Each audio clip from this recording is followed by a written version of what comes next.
Thank you, Commissioner, for accepting to speak to us. The African Union Commission has invested a lot in trying to get a common African position on post-2015.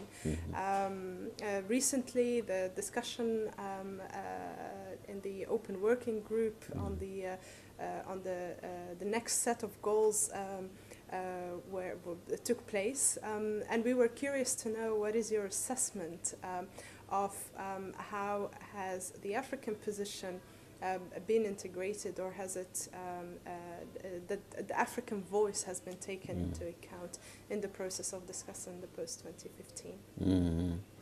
Yes, indeed. Of course, we were very happy that we managed to get the views of our stakeholders. For the first time, we had bottom-up process rather than top-down process.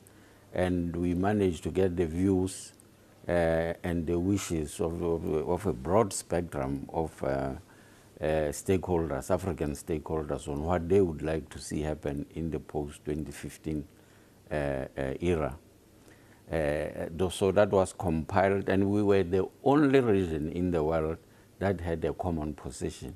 Really, to have 54 countries agreeing on a common position, it's really something unique.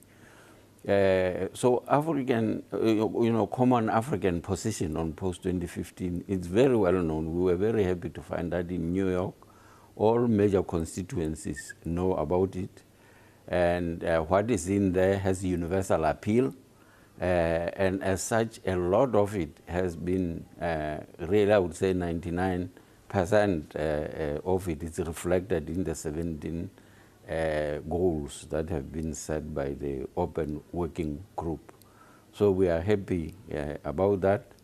And some of the major constituencies have already told us that they will support it even during the formal intergovernmental negotiations.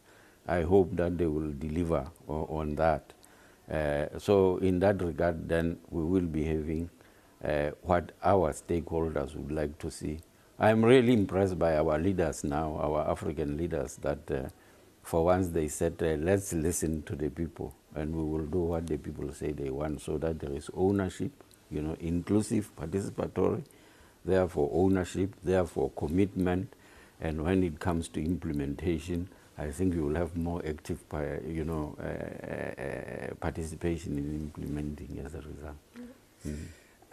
Part of the discussion on the post-2015 and a bit more broadly, certainly, the debate on development, on how do you implement regional programs, etc., is the question of financing.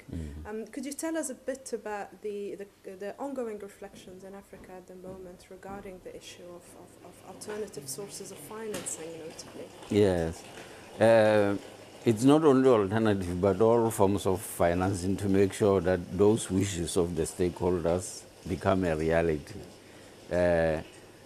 Let me say, there is no intention at all to spoil partnerships that are there which have been forged. We hope that we will still have our cooperating partners.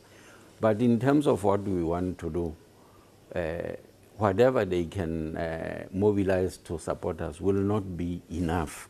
And that's why there are a variety of efforts to see whether alternative sources to supplement what we have been doing with our partners in order to make all those wishes a reality. Yeah, so there is efforts afoot. We spent a lot of the last 2 years, particularly within the framework of Global Partnership for Effective Development Cooperation, in the section that was co-chaired by Honorable Dr. Ngozi Iweala of Nigeria. She devoted herself a lot on domestic resource mobilization, and we looked at all aspects, both in the private sector and in the public sector, on how we can mobilize resources. The African Development Bank itself has what it's called Africa 2050, where they are trying to say, can we use African assets to leverage and raise funds for those projects which don't attract public financing or private sector financing alone, or by our cooperating partners. There is a void, particularly cross-border projects. Now, these are the projects that the African Development Bank would be focusing on with their Africa 2050, that strategy to raise resources. But even for AU itself, it's no secret that their efforts are afoot, discussion on how best we can really increase the proportion that is being supported by AU itself in the AU programs. It is still in initial stages, it is ongoing, but there is no going back on that. There is determination that something has to be done to increase the contribution of the African Union itself, membership itself, to the programs of the continent. And how far are you in that debate of increasing the contribution of African? Yeah, it's not a debate. It's no longer debatable. Yeah, it is agreed by everyone. I think it's more of the how, and obviously that takes time because the structures of our economies are different. And some of our countries have temporary challenges on the fiscus and so on. But it's the how. And that was discussed in Washington by the ministers of finance. There is a ministerial working group on this.